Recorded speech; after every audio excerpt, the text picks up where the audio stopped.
ay pwede sa lahat ng manonood. Simula na ng mahiwagang adventures sa Alice Bungis-Ngis and her Wonder Walis. Kapartner ang Sunsilk Strong and Long, Smart Dishwashing Paste at Speed Babad.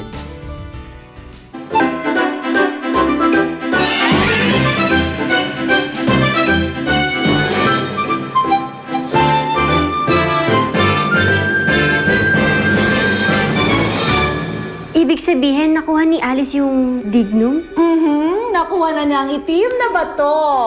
Oo, at dahil nasa akin na to, hindi na ako pwedeng tabla ng kahit na anong sumpa. Pwede bang let's not blame Alice for all of this? Wala siya kasalanan. Tutuusin, ako nga may atraso sa kanya eh.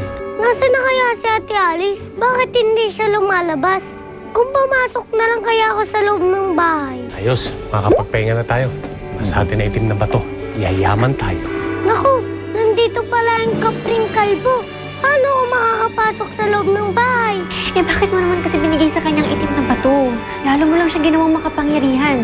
Makapangyarihang masamang mangkukulam. Huwag kang mag-alala, Ate Sinag. Mabibigo siya dun. Ano ibig mo sabihin? Malakas ang kutob ng loob ko na anak ko si Alice. Pero paano ka nakasiguro? Hindi mo pa nga nakikita kung may balat siya sa noo. Gagawa ko ng paraan. Hindi ko palalampasin ang pagkakataong ito para malaman ko kung siya nang ang anak ko. Ano ibig mo sabihin mabibigo siya? Nasa kanya na ang bato. Kaya magiging makapangyarihan na ngayon si Chang. Ano nangyayari? Bakit wala akong maramdaman na kapangyarihan? Dahil wala naman sa kanya yung totoong dignum. Ha? Hindi ko yun binigay sa kanya. Ito oh.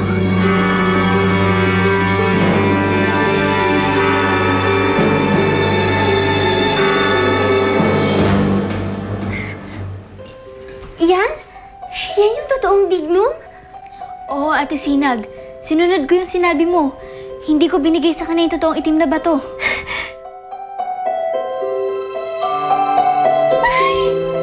Naku, Alice! Bongga ka talaga. Akala ko naman naisahan na tayo ni Chang. Pero teka lang. Dinadasalan na niya ngayon yung dignum. Malamang sa oras na to, alam niya na hindi yun ang totoong bato.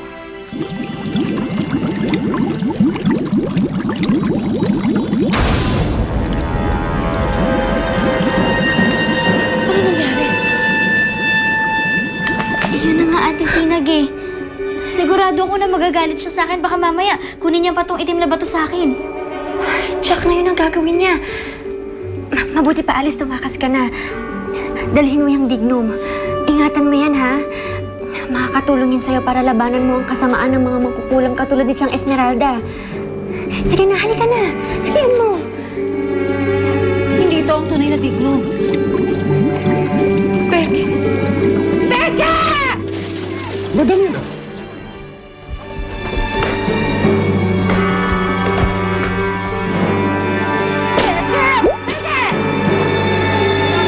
Madam, ano yung peke? Ano nangyari? Yung bato. Ito ang peke! Niloko ko ni Alice. Hindi niya ibinigay sa akin ang tunay na dignum. Nasa kanyang tunay na bato. Oh, madam, naisahan kayo. Baka mamaya makadalawa pa sa inyo yun. Malamang. Nasaan si Alice? Alice! Hanapin niyo si Alice! Alice! Hanapin mo. Sige na. Paano ka? Sumama ka na lang sa akin. Hindi kita kayang iwan dito. Sigurado lagot ka rin sa tiyan mo. Ano ka ba? Ano bang ikakapahamak ko? Eh, hindi naman ako normal. Kaya sige na, iligtas mo lang sarili mo. Halika na nga. Alice! Alice! Nako, mukhang nakatunog itong si Alice. Nilayasan na tayo. Hindi pwede mangyari yun. Hindi niya pwedeng tangayin ang dignum. Baka bumalik sa akin ng sumpa. Hanapin niyo si Alice. Hindi pa nakakalayo yon. At huwag kayong babalik dito hanggat hindi niyo siya kasama. Dali! Opo, ito na nga. Bakit ka nang una? Ako mauuna. Unahin mo ko, mas maliit ako sa'yo. Mas maganda akong lalaki sa'yo. Hindi ako papayag dyan. Gusto niyong gawin pa yung surat para magkasya kayo sa pinto? Go ahead. No. I'm a gentleman. Mas gwapo. Very. Alis na tayo. Isa niyo! Ate Sinag, sandali. Babalik ka sa dati. Nasa akin yung itim na bato. Pero hindi tayo tatantanan ni Chang. Kahit pa magtago tayo sa impyerno, hahanapin niya tayo. Kaya halika na, iligtas mo na ang sarili mo. Hindi. Ate Sinag, hindi kita kayang iwan. Napakabait mo sa akin. Ikaw yung nagmalasakit sa akin. Hindi ko kayang iwan yung taong nagmulat sa akin ng katotohanan.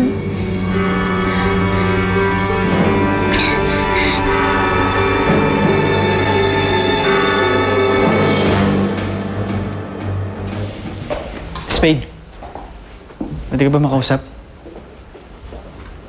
Tungkol saan? I respect your decision na huwag natin sisihin si Alice na nangyari sa'yo. Pero bakit parang yata ang bilis mong makalimot? Masama siyang tao. Wow. I can't believe you're saying that. Ever since, mabait ka sa kanya, tsaka hindi mo siya nilalaglag. Totoo lang, nainggit niya ako sa samahan niyo eh. Dahil kahit na ano mangyari, walang iwanan. Pero bakit parang nilalaglag mo siya ngayon? Dahil may alam ako na hindi mo alam. Ano yun? Oo. Sinabi sa akin mismo na ni Alice na ginawan ka niya ng masama. Dahil kinulam ka niya. Dahil gusto niyo magiganti sa mga pinagkakagawa mo sa kanya. Naniwala ka naman. Of course. Bakit naman magsisinungaling yung nanay ni Alice? Kakausapin sana ako ni Alice pero hindi ko na siya binigyan ng chance. Sigurado ko ikakailan lang naman niya yun. Sino ba kaibigan mo sa kanilang dalawa? Si Alice o ang nanay niya? Sino ba ang mas kilala mo? Hindi ba dapat si Alice ang paniwalaan mo? Dahil siya ang kaibigan mo at hindi ang nanay niya.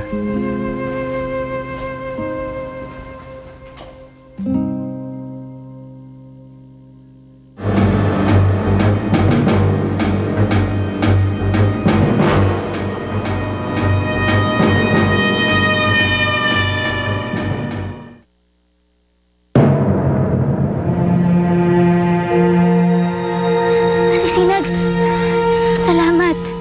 Salamat kasi pumayag ka sumama sa akin. Hindi rin naman ako mapapakali kapag maiwan ka dito kasama ng tiyang mo eh. Sige na, halika na. Makas na tayo. Ate Sinag, sandali.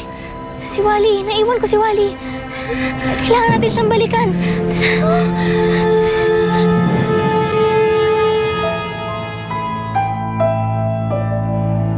Ganon talaga ang anak ko. Ganon talaga si Alice kapag ginagalit. Nananakit siya ng tao. Wala siyang pinipili kahit na sino. Sino ba kaibigan mo sa kanilang dalawa? Si Alice o ang nanay niya? Sino ba ang mas kilala mo? Hindi ba dapat si Alice ang paniwalaan mo? Dahil siya ang kaibigan mo at hindi ang nanay niya. Tama nga si Spade. Si Alice ang kaibigan ko at mas kilala ko. Pero bakit sa nanay niya ako naniniwala? Bakit ang bilis kong talikuran ng pinagsamahan namin? Masama ko bang kaibigan? Pero ang sinasabi lang naman ng nanay niya pinanghahawakan ko.